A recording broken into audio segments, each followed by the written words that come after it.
মধ্যপ্রাচ্যের উত্তপ্ত পরিস্থিতি যেন কিছুটা থমকে গেছে।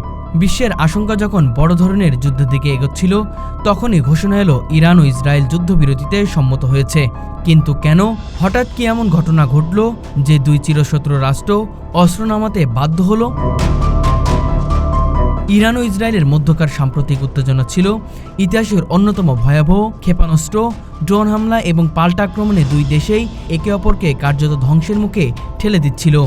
বিশ্ব দেখছিল যে কোনো মুহূর্তে এই সংঘাত বড় আকারে ছড়িয়ে পড়তে পারে। কিন্তু ঠিক তখনই পাল্টে গেল দৃশ্যপট। দুই পক্ষই ঘোষণা করল তারা যুদ্ধ থেকে সরে আসছে। শুরু হয়েছে যুদ্ধবিরতির আলোচনা। বিশ্ব শক্তিগুলো, বিশেষ করে যুক্তরাষ্ট্র, চীন, রাশিয়া এবং ইউরোপীয় ইউনিয়ন এই সংঘাত যাতে বিস্তার না পায় তার জন্য জোরালো কূটনৈতিক চাপ সৃষ্টি করে। জাতিসংঘ, আরব লীগ, এমনকি ইসরায়েলের মিত্র দেশ যুক্তরাষ্ট্র ইসরায়েলকে সংযত থাকতে বলে।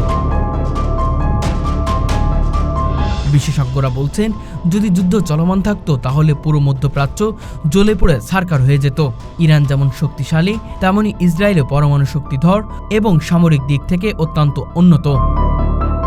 ইরান বুঝতে পারে ইসরায়েলের উপর গুরুত্বপূর্ণ আক্রমণ মানেই নিজেদের উপর ভয়াবহ পাল্টা হামলা। ইসরায়েল উপলব্ধি করে ইরানের সাথে দীর্ঘমেয়াদী যুদ্ধ মানে হাজার হাজার ক্ষেপণাস্ত্র আঘাত করবে ইসরায়েলের রাজধানী তেল আবিব, হাইফা, অন্যান্য গুরুত্বপূর্ণ শহরে। এতে অর্থনৈতিক পরিকাঠামো, জনগণের জীবন সবকিছুই ধ্বংস হয়ে যেতে পারে। ইসরায়েল একদিকে গাজা হামলা চালাচ্ছে, অন্যদিকে লেবাননে হিজবুল্লাহর সঙ্গে সীমান্ত উত্তেজনা চরমে। একই সাথে ইরানের সঙ্গে পূর্ণাঙ্গ যুদ্ধ কৌশলগতভাবে ইসরায়েলের জন্য ঝুঁকিপূর্ণ। অন্যদিকে ইরানও দেখছে যুদ্ধ বাড়ালে লেবানন, সিরিয়া, ইরাক সহ নিজেদের আঞ্চলিক সহযোগী সংগঠনগুলো ভয়াবহ বিপদের মুখে পড়বে। যুদ্ধ দীর্ঘায়িত হলে পরিস্থিতি আরও খারাপ হতো। আন্তর্জাতিক মিডিয়া সূত্রে জানা গেছে, ওমান, কাতার, তুরস্কের মাধ্যমে গোপন আলোচনার চেষ্টা চলছিল।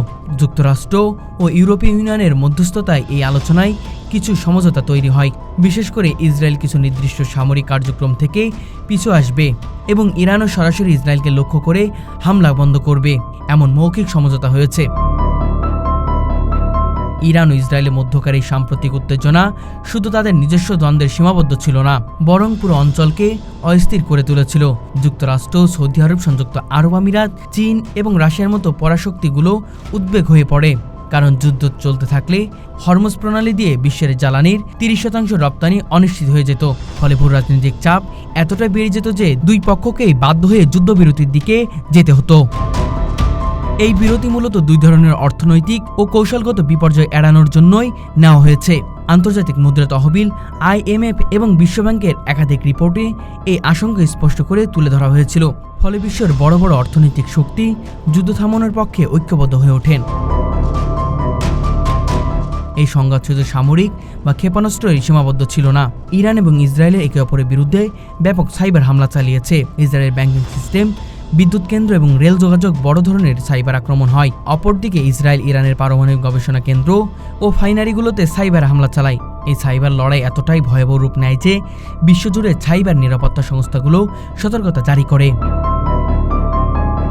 এই যুদ্ধের অনিরাপত্তা শুধু সামরিক নয়, প্রযুক্তিগত দিক থেকেও বড় হুমকি হয়ে দাঁড়ায়। ফলে দুই পক্ষই বুঝতে পারে এই লড়াই চালিয়ে যাওয়া তাদের জন্য অস্তিত্বের ঝুঁকি ফেলতে পারে।